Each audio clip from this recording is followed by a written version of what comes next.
Hi, good afternoon. Thanks to everyone for participating in the Sports Capital Symposium. I'm Abby Blumstrom, General Counsel for Monumental Sports and Entertainment. I hope you've all enjoyed the symposium as much as I have. It's been energizing and thought-provoking and had some really interesting panels so far. I'm very excited to welcome Michele Roberts, the Executive Director of the NBA and National Basketball Players Association. I always have the urge to say the NBAPA, but it's the NBPA. You're not alone. Everyone does that. So thank you so much for being here, Michele. Well, thank you for having me, Abby. Appreciate it. It's great. The title of our session is Female Advocacy in a Male-Dominated Industry. And it's hard for me to think of anyone who embodies that title more than you do. That's been sort of a focus and a theme throughout your career. And your entire career has been focused on advocacy in one form or another. And I would love to hear about your start in advocacy and how you got from sort of Berkeley to being a public defender in DC. I know some people go to law school because they have a passion for justice. They want to argue. Some people do it because they don't know what else to do with their time, with themselves, and they're hoping that will spark a light and figure out what they want to do in the future. So curious, what was your story and what took you from law school to DC? Yeah. So, you're right. When I got to law school, I met, I'd say probably 80% of people there said, well, I'm here because I'm too stupid to go to medical school, or I'm just trying to figure out what I want to do. And one of my blessings was that at a very early age, I knew exactly what I wanted to do. I knew that I wanted to be a lawyer. I knew I wanted to be a trial lawyer. And even more specifically, I knew I wanted to be a public defender. Very, very quickly, I grew up in the South Bronx in the housing projects. My mom was raising me and my 4 siblings on her own.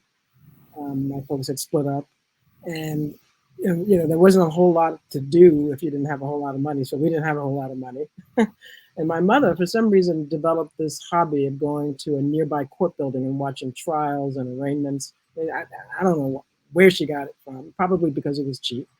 But I used to go with her.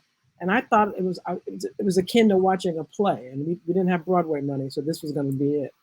And I just fell in love with whatever I thought I was seeing. I'm sure I didn't understand much of it, but I thought, wow, that's a pretty cool way to go to work.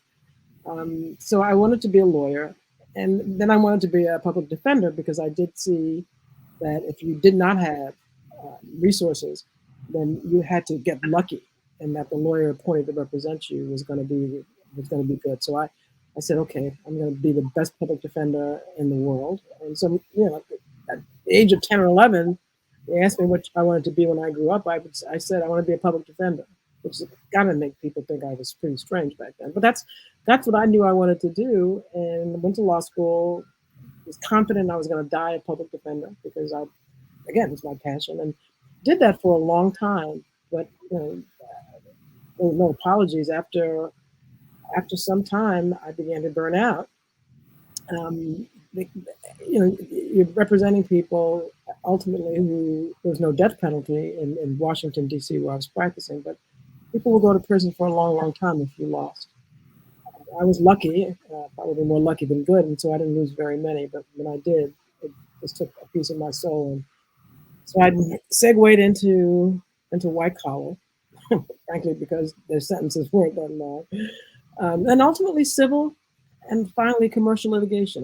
I wanted to continue to litigate because I'm not going to lie. I love being in courtroom. I love arguing in front of juries and cross-examining witnesses. But I could tell that I was becoming a little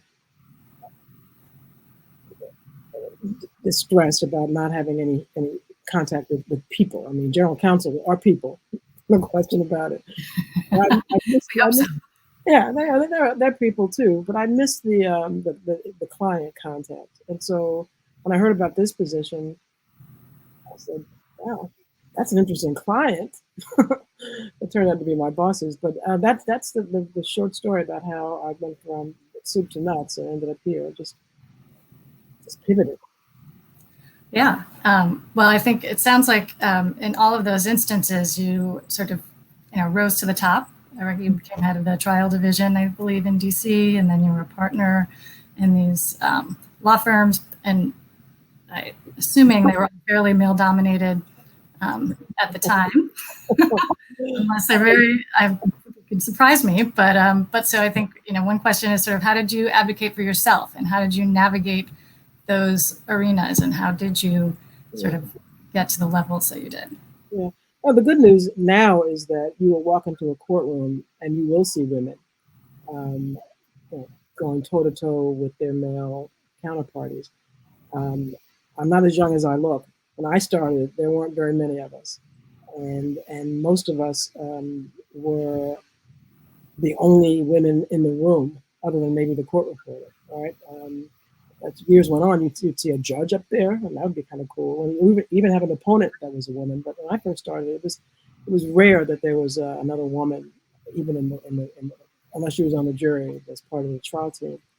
And what I ultimately did, and what I think all of us do, whether we do it sooner rather than later, but if we're going to be successful, we're going to do it, is stop allowing the problems that other people have with the fact that you're a woman be your problem, right? So, I would be in front of judges or have opponents that were men who I knew underestimated my intelligence, who I knew believed that I didn't have any business in that courtroom.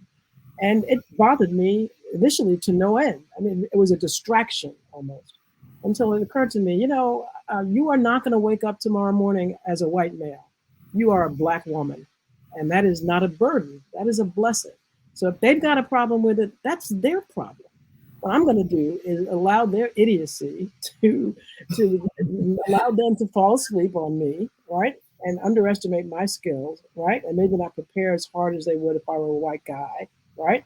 And then I'm going to kick his butt in court.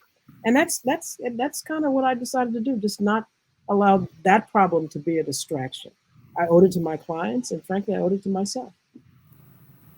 That's great. Turn it to your advantage, and you obviously did that with gusto. So we, along the way, I assume you've had some mentors and have probably mentored others. So what is your approach in general? Is it a sort of natural thing that you think occurs somewhat naturally, or is it something you need to work at? How have you approached it? I appreciate it. And when I was in law firms, you'd be assigned a mentor. And I appreciated that because I thought it was a good idea to try to encourage those relationships.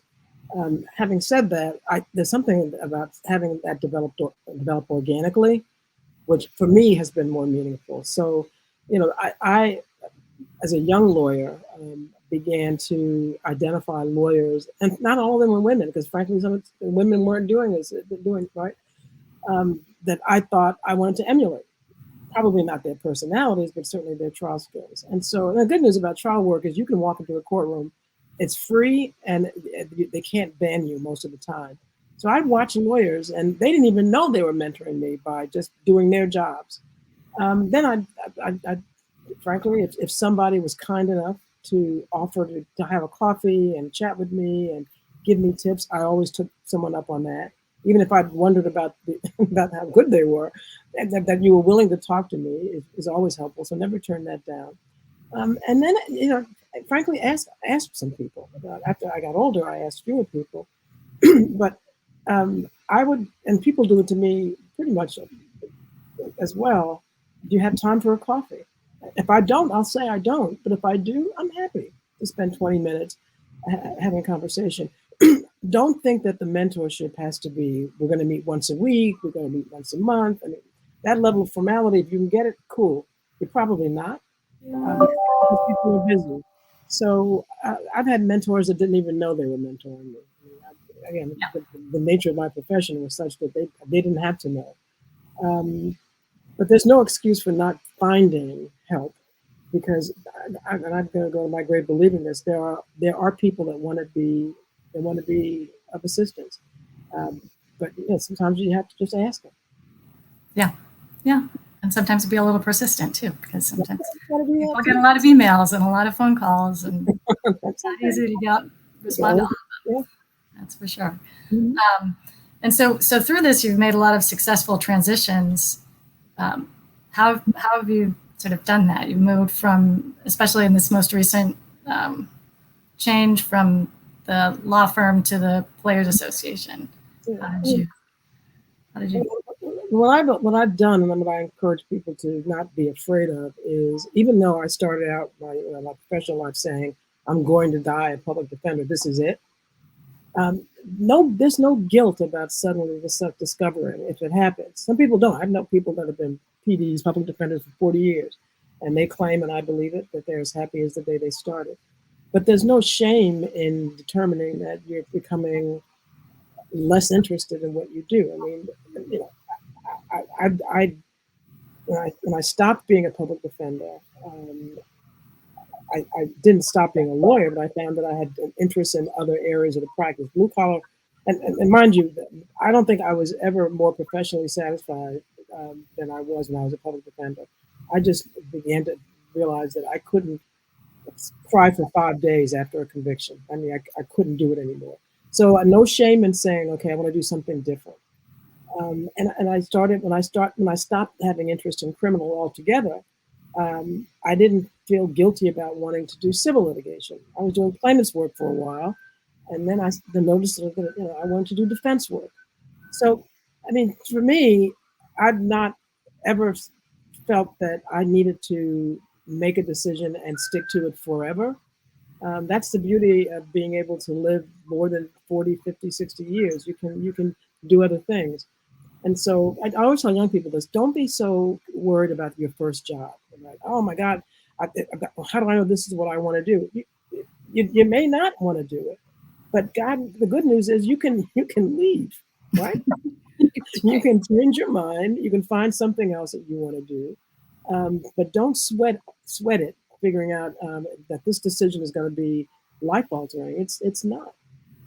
So I think, especially women, we think I'll never get another job, right? I got here. There's already a woman working there, right?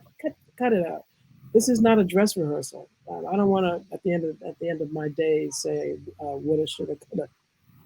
And I encourage people to have that same attitude. Yeah, that's great.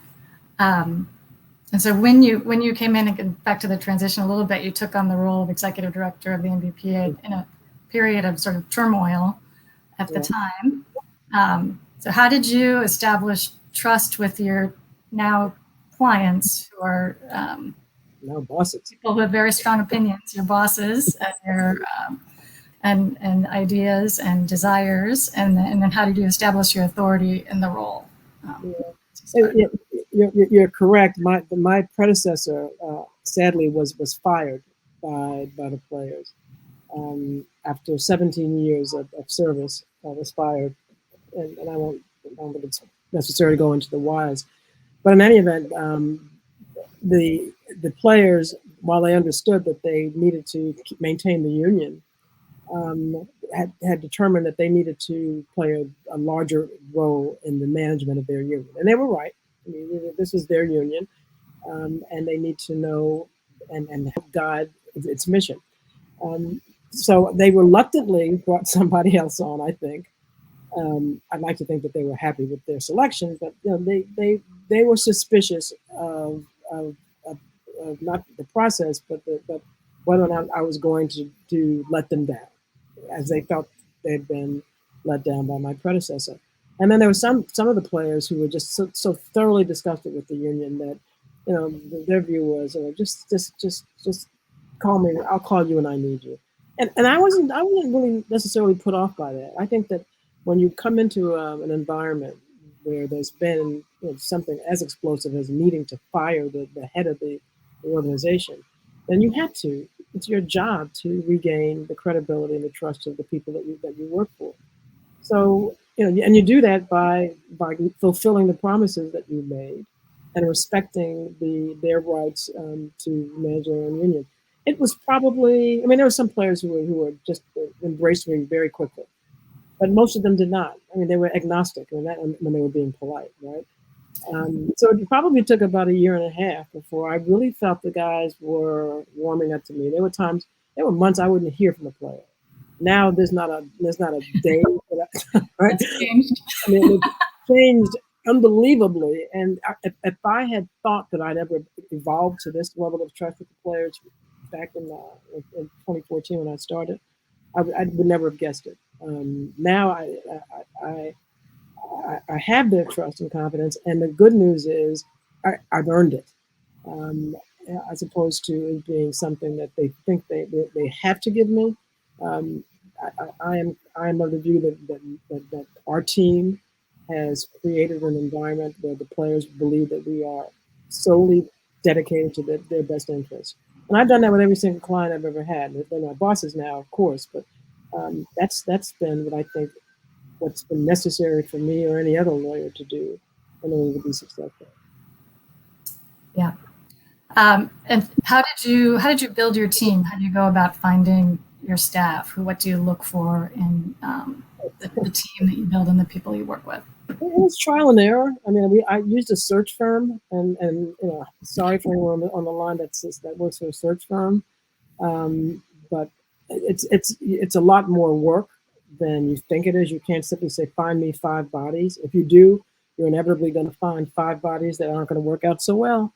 And so, and it was also hard because, I was coming into an environment where there was a skeletal staff, no head.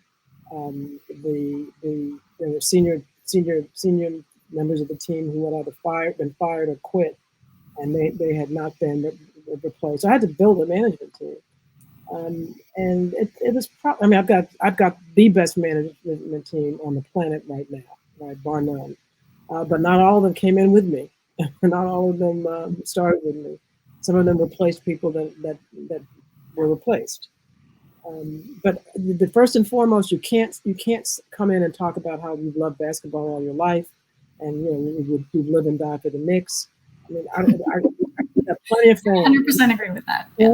I don't need a fan. I mean, I want you to respect the game, but I don't need you to be a fan. I need you to be a fan of growing this union. I want you to be a fan of empowering the players. I want you to be a fan of making sure that every single service we provide to the players is top shelf. And I want you to be willing to work beyond 9 to 5, because I don't think anyone in any profession really gets very far if you think that you're on a clock. Especially in this job, there is no clock. There is no weekend, right? There is only being available as often as you can. And if you come in with that kind of commitment to the work, either here or I think anywhere else, then you will rise. So it's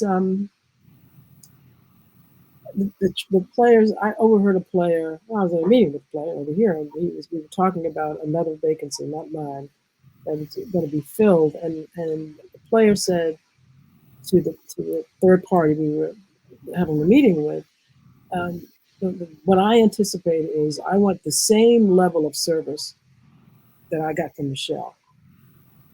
There's not a time when I've not been able to reach her, if not immediately, soon thereafter. And that's what I want. And the third party said, "Well, you've been spoiled." And the player said, "No, that's what I want. that's what we deserve. That's the That's job. what we need. That's the job." And I was, sort of thinking, "Wow, that's pretty cool." And I was thinking, I guess that is the job. I'm not simply being kind by being available. That's my job. Yeah. And how so? Sort of under your watch, the Players Association seems to have developed a strong working relationship, or at least the ability to have a healthy dialogue with the league, with obviously its challenges notwithstanding. So how did you develop that, and how do you continue to maintain it? Yeah, but the good news about being an outsider, because I had not worked in sports, right? The good news about being an outsider when I came in was I didn't know anybody. I mean, I'd never worked with Adam. I didn't know Adam. I never worked with any of the team owners. They never worked with me. I had no bone to pick with them. They had no history with me. And so the commissioner and I started a relationship by us needing to learn each other. And I said, and Adam had been the commissioner about 6 months before I started. He'd worked for the league forever. He'd been the deputy and all that, but he'd only recently been appointed commissioner. So he was kind of new at it. And I remember we had lunch. The very first meeting, I said, look, you're going to have to learn to trust me, you. And I said, here's the secret sauce. Don't lie to me. And even better, if you do, don't get caught. So let's agree. You're principally engaged in promoting the interests of the owners, and let's agree that I'm principally engaged in promoting the interests of the players. But we both know that we can't survive without each other, right? I mean, that's the storyline. So let's make this as painless as possible. We will disagree, and when we do, we'll try to figure out a way to come to some meeting of the minds. But let's do it with respect and like grown-ups. And so I think I get along with him pretty well. I mean, there are times when he's pissed at me, and there are times I'm pissed at him, and he says you're being unreasonable, and I say you're being even more unreasonable. But we know we've got to figure it out. It's like it's like a marriage you can't get out of, right? So I think if you view it as a partnership, as opposed to a combat, it makes more sense because, as I said, unless the players decide to go out and start their own league, and maybe they will one day, we have to work with these folks. Unless the owners think they can find better players than these, and they can't, they have to work with us. And it's worked out well. I mean, knock on wood, cross my fingers, we haven't had a work stoppage. They've not been on lockout since 2011, and it didn't happen on my watch either. And so I'm pretty proud of that. I hope that continues to be the case. That's great. So sort of switching gears a little bit. So athletes, now have more opportunities via social media to advocate for themselves or causes that are important to them, for change, to build their platforms. And they've used them very effectively, obviously, particularly over the last year and a half, with the NBA, with the players' amplification of issues that are important to them and timely around social justice, racial justice, voting, all these things. And how have you sort of helped them with that, provided any guidance? And also, so what are your thoughts on the benefits and risks around player platforms and social media and the pressure that comes with it? Obviously there is a history of athletic advocacy. Wilt Chamberlain, Muhammad Ali. So it's not the case that this is too terribly novel. What is, I think, novel is the larger number of players, both in basketball and football, all the sports, that are willing to speak out, notwithstanding the potential damage to their careers. I think a lot of what this is being fueled by is, frankly, social media. I mean, I've got rookies that come into the game who, when they, I've just met the guy, right, and he's got 700,000 followers. That's incredible. that 700,000 people at least think they want to know what this guy is doing and saying. And he's 18, he's 19. It's an amazing thing. And then, of course, you've got players who have tens of millions of followers. So I think, and I know I've said this, if I thought that there were 1 million people that wanted to hear what I had to say every day, you couldn't stop me from talking, right? If I thought I had the ability to influence 1 million people, let alone 10 million people, about some of the things I'm passionate about, you're darn right I'd use that platform. And so I think our players today are mindful of the attention that they are able to garner in ways that us average Joes and Janes can't.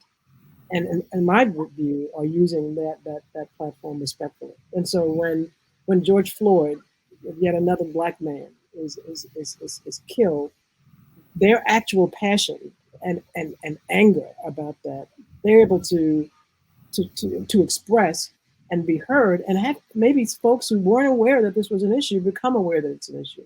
Mm-hmm. I saw this the minute I got the job. I'll never forget the ESPYs back in 2015, I think. I was at home someone called me and said, "Are you going to watch the ESPYs?" And I said no, because I don't like award shows. So I said no. And I was told, well, you might want to turn it on. And I immediately panicked, and of course the show starts and the curtain opens or whatever, and there are four of my marquee guys: Chris Paul, LeBron James, Carmelo Anthony, and Dwayne Wade. And I had no idea what was going on, and they do what I still have goosebumps thinking about it. A call to action to athletes, and and I can't tell you how many calls I got from people. Oh, Michele, that was great job. And I said, I had nothing to do with it. I had to confess, this was completely done by the players, because this is their actual passion. So when people say, well, what have you, Michele, done to help the players? What I've done is made sure that there are no negative consequences when they make decisions about wanting to use their platforms. That's what I've done. I've not had to lead them and lecture them about the responsibility to the African American community. I have to do any of that.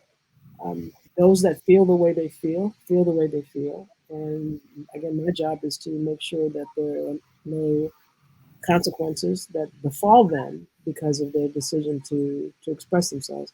And I got a league where that's a little easier than perhaps it is in other leagues.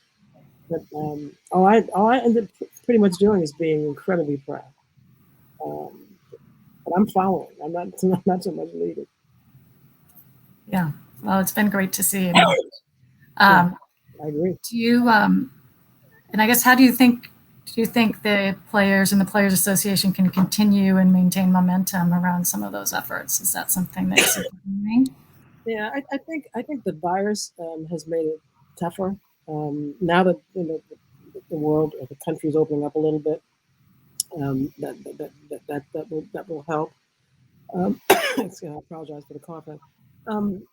You know, our players are young, and I remember being young, and I remember going to a demonstration at the South African embassy. Mandela was still both alive and incarcerated, and we do this a couple of times. And I remember being so frustrated. Why don't they let him out? We've been marching, right?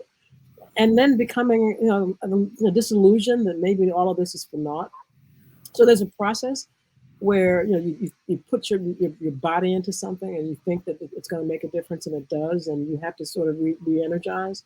I think that's happening across the country, but I don't think for a minute that we've seen the end of this period of social activism.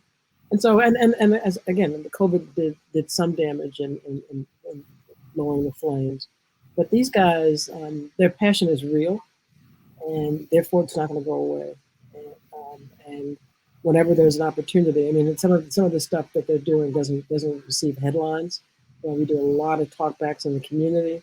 We do a lot of panels in the community. My players put their money where their mouths are, so we get contributions to the grassroots organizations that are trying to make exact change, as well as some of the more traditional ones. So the activity is still there. The headlines, unfortunately, are not. But since the problems haven't yet been resolved, we're going to see more. Yeah. That's great. And how, just to bring the women piece into it, how has the activism of the WNBA players influenced the NBA players, and sort of vice versa? These women are remarkable. They're really remarkable. I mean, they as proud as I am, and I am very proud of the men. These women are as serious as they can be. They don't follow us. Once again, if anyone's following anybody, we're following them. I'm a woman, so maybe I'm being a little bit biased, but I can't say how proud I am of the work that they've done. I watched what they did in Georgia, and to a team owner, a then team owner, right? And they were as serious as they could be that she had to go, and she was not going to be a senator on their watch. So the women, and I don't want to say one is more active than the other, but let's put it this way: we can't talk about social activism among athletes without talking about women, and we cannot talk about women athletes in advocacy without talking about the WNBA. They are spectacular. Yeah, they really showed leadership and showed the way to do it. It was impressive work. So another theme of the Sports Capital Symposium is innovation in sports. Mhm. What are some areas that you've seen, some key areas of innovation that have evolved in the NBA over your tenure? And are any of them player driven? Are there any sort of player driven innovations that? I think we're all adjusting to the fact that everyone is using this for everything they do in life. And so I know when I first started, there was some concern about viewership because the unbundling was happening. More people, more young, especially our young fans, were more interested in their phones and digesting our games may not have been consistent with the love of the phone. And so one of the things I watch with interest is how we're managing to figure out ways to keep our fans watching the game, but allow them to be more interactive through the use of their phones. So a lot of technology that's developed around that has been interesting. The sports betting is now, whether you like it or not, but it's a reality. And so one of the things that we have been figuring out is, okay, while we maintain the integrity of our sport, because that's key, what can we do to, frankly, appease and appeal to those people who want to do sports betting? So a lot of wearable devices are now being explored. Um, Everyone wants more information, more data about the players. Physiology, even as they're playing. And so there's a ton of, in fact, it bores me to death sometimes, there's a ton of information and work around that. My players are incredibly entrepreneurial. And like most young people, I guess, because of the age in which they've grown up, they're really tech Savvy. savvy. And so I've been amazed at some of the individual investments that they've made. Because again, they've got the ability to do that, but they're not. I mean, there was a time when a basketball player would invest in a restaurant or a garage or something. Yeah. Not these guys. Those days are over. They are investing in what I call, because I'm old, doohickeys. Right? The NFTs, my players saw that market before I even knew what an NFT was. And there are a good number of our players that invested in NFT space. There's probably not a new device that does not have, whether it's related to sports or not, that you won't find some athlete having a piece of it, an equity share. So I mean, like the rest of us who are adjusting to the fact that these things are taking over our lives, um, the good news is there'll always be live sports, and we can still watch them run up and down that court. But there's going to be a lot more information that we're going to be privy to as we watch these games, and that's because the technology is making us, or helping us. I don't know what's the proper term. View sports differently, even live sports differently. Yeah. I think it's exciting. I mean, it takes a minute to get used to. I never thought I'd watch a basketball game on my phone. I do it all the time. I know. I never thought Pretty why wild. would I do that? But I do it all the time, especially if I'm traveling Yeah. and I don't have any access to a large screen. I do it all the time, and I enjoy the games. That's great. And we're running low on time here. So really quick as a last question, just recently announced shortly after we spoke, and I'm sorry we couldn't break the news here, but you are about, have announced your actual retirement, and your successor has been announced. So can you talk a little bit about that? What is there anything you want to accomplish before you hand over the reins? Yeah, well, when I took this job, I said to the players, look, I've made a promise to myself that when I was 65, I would be retired for 4 years. So I told them I was only going to take the job, one contract, 4-year contract, and that we needed to be simultaneously building our union and creating a succession plan, because most businesses do have a succession plan. But we didn't do it, and so 3 years in, I said, guys, I'm supposed to be out of here in a year. Time. But that didn't happen. But I said I'm leaving, and we got to take it seriously. And so 2 years ago, actually, I announced that I was going to retire, and then COVID showed up and said not yet. And so we were in the process of identifying potential successors, and had to stop that because of COVID, and we weren't able to resume the search until maybe 6 months ago, 5-6 months ago. So I am knock on wood, hoping to be out of here by the end of the year. If it has to take a little longer than that, then fine, but hopefully not. My successor is fantastic. Another woman. Another African American woman, right? From DC, and she's fabulous. I'm telling you, you don't get it twisted. The NBA players are well ahead of the rest of the world, appreciating that a woman, not only can a woman do this, but do it very well. So much so they said, let's keep at it. Tamika don't mess with success. No, absolutely. And she is. I've known her for years. She is fantastic. The players. She's worked with us in a consulting capacity for a long time. She's from Deloitte. She's going to be phenomenal. And so leaving. I mean, I turned 65 a couple of weeks ago, so I'm keeping my promise almost. And I'm particularly pleased because I know that the office of the executive director is going to be in great hands. And so that's the way to leave. When you're ready, and when you know that the person that's going to be taking over is going to hit it out the park even further. So yeah, I've got my health, and I'm knock on wood, and I'm delighted that I can now, sleep until 10 if I want to, and maybe not have to answer the phone at 2 in the morning. That'll be kind of cool. Constantly available. And is there any advice you have for her as you sort of? And that's the beauty of Tamika. She is so ready for this job that be hard pressed to give her advice, except don't call me after 10. I want her to feel free to call me whenever she wants, but don't call me after 10 because I haven't been able to say that in 40 years. But no, she's going to be great, and she, as I said, she's worked with us. The players know her, and so this should be as seamless as possible. I look forward to where she's going to take the PA and in the future. Great. I think it's time for us to wrap up. So thank you so much, Michele, for your time. It's been a great conversation, and I've really enjoyed it. Thank you so much, Abby and Michele. Thank you. It was a wonderful conversation. Greatly appreciated. All right, everyone. That is it for the content for Sports Capital Symposium 2021. Thank you so much for being here. You're going to hear my voice for just a minute or so longer. Some last minute things. You can stick around and continue to network and visit the expo booths. We encourage that. Please do so.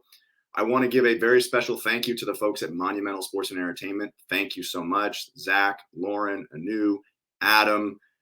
Gosh, I'm missing a few, but thank you very much. Thank you to our partners, in particular, our presenting partner this year, Venue Ties. Thank you to that entire team. This was fantastic with you, and we hope we can do it again. Thank you to our gold level partners, Verizon, Sportradar, Trey Printing. Thank you so much. Silver partners, NFLPA, Spotlight Sports Group. Thank you very much. And to the audience, thank you for being here.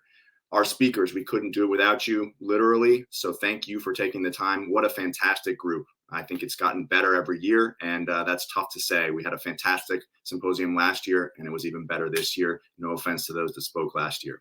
The last thing that I want our audience to do, please, before you go, is go to the expo booth and go first to World Central Kitchen in the booth that they have there. Jose Andres' organization, he spoke. That's his organization. You can go there and you can donate to the fantastic cause that they stand for. We please encourage you to do that. This is a free conference for everyone to attend, but we do ask that you take time and donate if you can. And then finally, make sure that you go to the survey. There's a Connected Athlete survey that's in the expo booth. We'd love to get your feedback on that. It's an interesting survey, and take the time to do it. It won't take long.